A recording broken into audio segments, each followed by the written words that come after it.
Hello बच्चों, आज मैं बात कर रहा हूँ NEET PYQ 2022।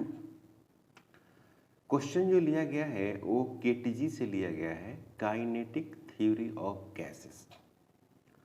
The volume occupied by the molecules contains in 4.5 kg water at STP if the intermolecular forces vanish away is। तो कह रहा है कि आपको वाटर दिया हुआ है। यहाँ पर क्या दिया हुआ बच्चों? वाटर।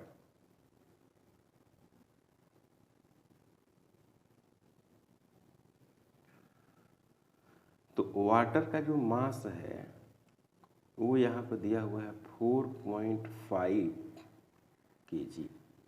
इसका आप मोलकुलर वेट आप जानते हैं, मोलकुलर वेट वाटर का होता है 18 ग्राम। इसको 18 इंटू 10⁻³ kg लिखेंगे। क्यों? क्योंकि यहाँ पर मास kg में दिया हुआ है। क्लियर? अब निकालते हैं क्या हम लोग? Number of moles. तो नंबर ऑफ मोल्स में होता है मास बटे मोलकुलर मास, मास बटे मोलकुलर मास। तो मास है 4.5 और ये हो गया 18 इंटू 10⁻³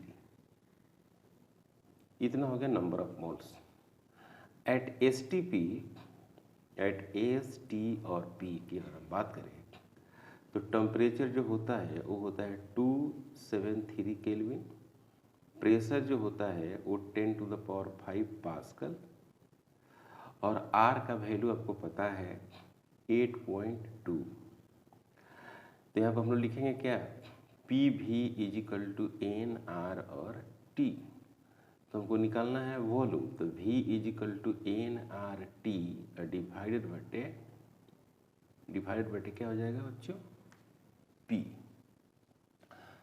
तो फिर यहाँ पर लिखेंगे V = N का वैल्यूज है, N का जो वैल्यूज है वो कितना है? 4.5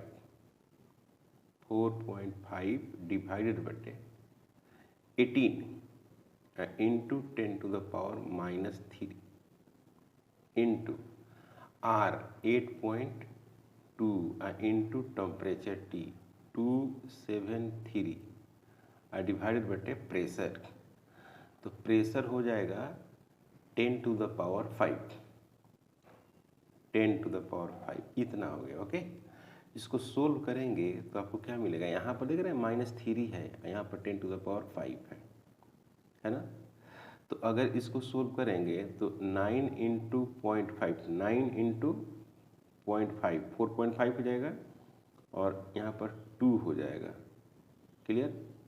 ये 2 से ही कैंसिल हो जाएगा तो ये हो जाएगा 4.1। मतलब आप लिखेंगे तो मिलेगा क्या? 0.5 इंटू 4.1 इंटू 273 डिवाइडेड बटे नीचे में आएगा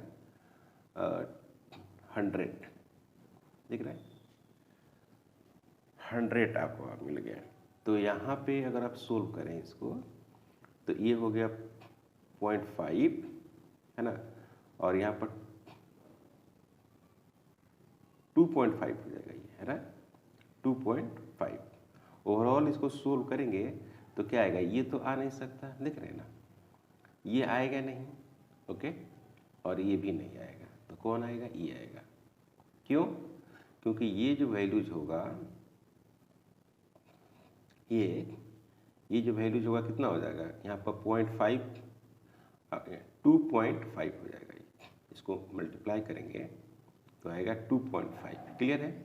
और 2.5 है, यहाँ पर है 273। तो इसको सोल्व करेंगे तो 2.73 और 2.5 ये आएगा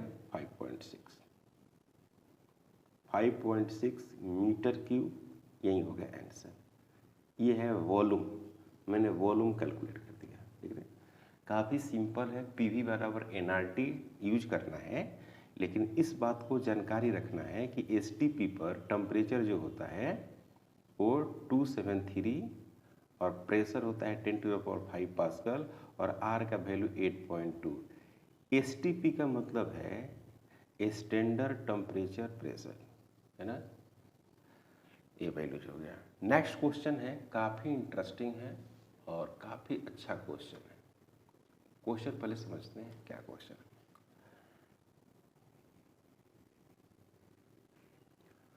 to pendulum of length 121 centimetre and 100 centimetre starts vibrating in phase. At some instant, the two are at their mean position in the same phase. The minimum number of vibration of the shorter pendulum, after which the two are again in phase at the mean position is.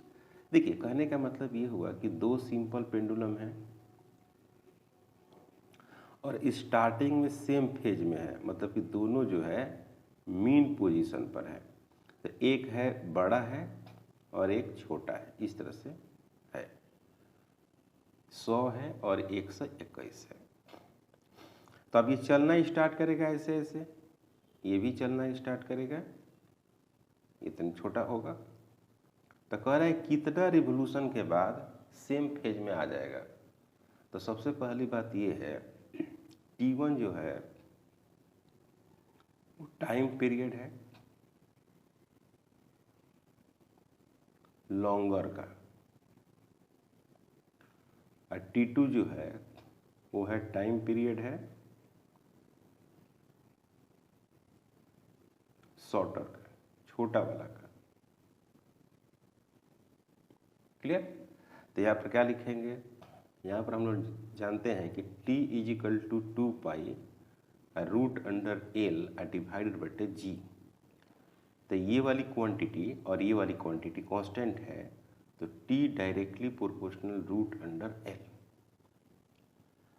अब क्या करते हैं, यहाँ पर लिखेंगे कि T1 divided बटे T2 =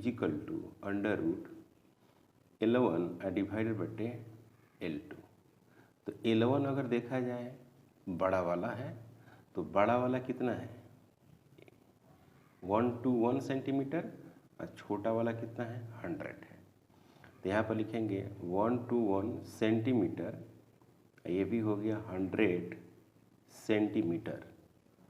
centimetre से सेंटीमीटर कैंसिल हो गया, इसका रूट करेंगे तो 21 डिवाइडेड बटे 10। ओवरऑल इसको सोल्व करेंगे तो T1 × 10 = T2 × इसका 11 होगा, 11 होगा, गलत हो गया, × 11। क्लियर है बच्चों? तो ये हो गया T1 × 10 = T2 × 11। तो ई वाला है स्मॉलर वाला, देख रहे हैं ना, इसको हम लोग शॉर्टर बोलते हैं, छोटा वाला है, और ये हो गया लॉन्गर। तो सवाल ये है, two are given in the same phase. यहाँ पर पूछा है कि the minimum number of vibration of the shorter वाला। तो ये हो गया, तो यहाँ पर ये शॉर्टर वाला है, तो 11 रिवोल्यूशन होगा। Now after 11 revolution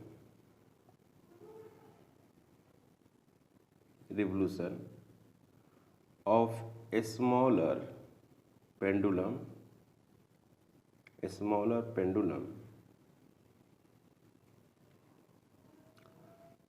comes in same phase में आ जाता है 11 रिवोल्यूशन के बाद। आप समझ रहे बात को? ये काफ़ी इंपॉर्टेंट क्वेश्चन है, सेकेंड वाला। हर टेस्ट सीरीज में ये पूछता है क्वेश्चन को। चैनल पर नए हैं प्लीज़ सब्सक्राइब करें, शेयर करें।